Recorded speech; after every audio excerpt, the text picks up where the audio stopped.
जय श्री कृष्णा। राधे राधे। आप सभी का स्वागत है मेरे हेमा के व्रत कथा उपाय चैनल में।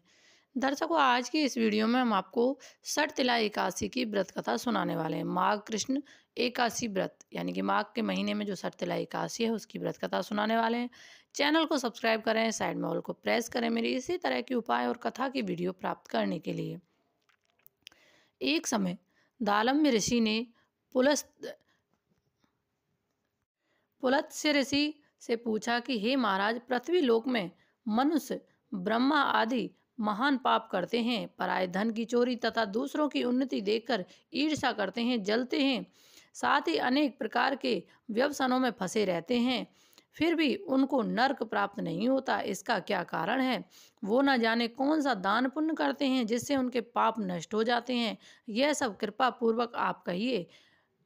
पुलत्स्य ऋषि मुनि कहने लगे कि हे महाभाग, आपने मुझसे अत्यंत गंभीर प्रश्न पूछा है। इससे संसार के जीवों का अत्यंत भला होगा। इस भेद को ब्रह्मा, विष्णु, रुद्र तथा इंद्र आदि भी नहीं जानते, परंतु मैं आपको यह गुप्त तथ्य अवश्य बताऊंगा। उन्होंने कहा कि माघ मास लगते ही मनुष्य को स्नान आदि करके शुद्ध रहना चाहिए। इंद्रियों को वश में कर काम, क्रोध, लोभ, मोह, अहंकार, ईर्ष्या तथा द्वेष आदि का त्याग कर भगवान का स्मरण करना चाहिए। पुष्प नक्षत्र में गोबर, कपास, तिल मिलाकर अनेक कंडे बनाना चाहिए। उन कंडों से 108 बार हवन भी करना चाहिए।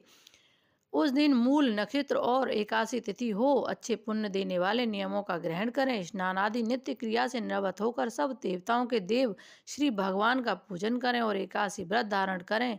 रात्रि को जागरण करना चाहिए। उसके दूसरे दिन धूप, दीप, नैवेद्य आदि से भगवान का पूजन करके खिचड़ी का भोग लगाएं। तत्पश्चात पेंठा, नारियल, सीताफल या सुपारी का अर्घ देकर स्तुति करनी चाहिए। हे भगवान, आप दीनों को शरण देने वाले हैं। इस संसार सागर में फंसे हुए वो का उद्धार करने वाले हे पुंडरीकाक्ष, हे विष्णु भगवान, हे शुम्र ब्रह्मांड, हे पूर्वज, हे जगतपते, आप लक्ष्मी जी सहित इस तुच्छ अर्घ को ग्रहण करें। इसके पश्चात जल से भरा कुंभ घड़ा ब्राह्मण को दान करें तथा ब्राह्मण को श्यामा गौ और तिल पात्र देना भी उत्तम माना जाता है। तिल स्नान और भोजन दोनों ही श्रेष्ठ हैं। इस प्रकार जो मनुष्य जितने तिलों का दान करता है उतने ही 1000 वर्ष स्वर्ग में वास करता है। तिल स्नान: 1 तिल, 2 तिल का उपटन, 3 तिल का हवन, 4 तिल का तर्पण, 5 तिल का भोजन और 6 तिल का दान। ये तिल के 6 प्रकार के दान हैं। अनेक प्रकार के कारण यह सठ तिला एकादशी कहलाती है। इस व्रत के करने से अनेक प्रकार के पाप नष्ट हो जाते हैं। इतना कहकर पुलत्स्य ऋषि कहने लगे कि अब मैं तुमसे इस एकादशी की व्रत कथा कहता हूँ। एक समय नारद जी ने भगवान श्री विष्णु जी से यही प्रश्न किया था और भगवान ने जो सठ तिला एकादशी का महत्व नारद जी से कहा सो मैं तुमसे कहता हूँ। भगवान ने नारद जी से कहा कि हे नारद, मैं तुमसे सत्य घटना कहता हूँ, ध्यान पूर्वक सुनो। प्राचीन काल में मृत्युलोक में एक ब्राह्मणी रहती थी। वह सदैव व्रत किया करती थी। एक समय वह 1 मास तक व्रत करती रही। इससे उसका शरीर अत्यंत दुर्लभ हो गया और यद्यपि वह अत्यंत बुद्धिमान थी तथा उसने कभी देवताओं या ब्राह्मणों के निमित्त अन्न का या धन का दान नहीं किया था। इससे मैंने सोचा कि ब्राह्मणी ने व्रत आदि से अपना शरीर शुद्ध तो कर लिया, अब इसे विष्णु लोक तो मिल ही जाएगा, परंतु इसे कभी अन्न का दान नहीं किया, इससे इसकी तृप्ति कठिन है। भगवान ने आगे कहा, ऐसा सोचकर मैं भिखारी के वेश में मृत्यु लोक में उस ब्राह्मणी के पास गया और उससे भिक्षा मांगी। वह ब्राह्मणी बोली, महाराज, किस लिए आए हो? मैंने कहा, मुझे भिक्षा चाहिए। इस पर उसने एक मिट्टी का डेला मेरे भिक्षा पात्र में डाल दिया। मैं उसे लेकर स्वर्ग में लौट आया। कुछ समय बाद ब्राह्मणी भी शरीर त्याग कर स्वर्ग में आ गई। उस ब्राह्मणी को मिट्टी का दान करने से स्वर्ग में सुंदर महल मिला, परंतु उसने अपने घर को अन्न सब सामग्रियों से शून्य पाया।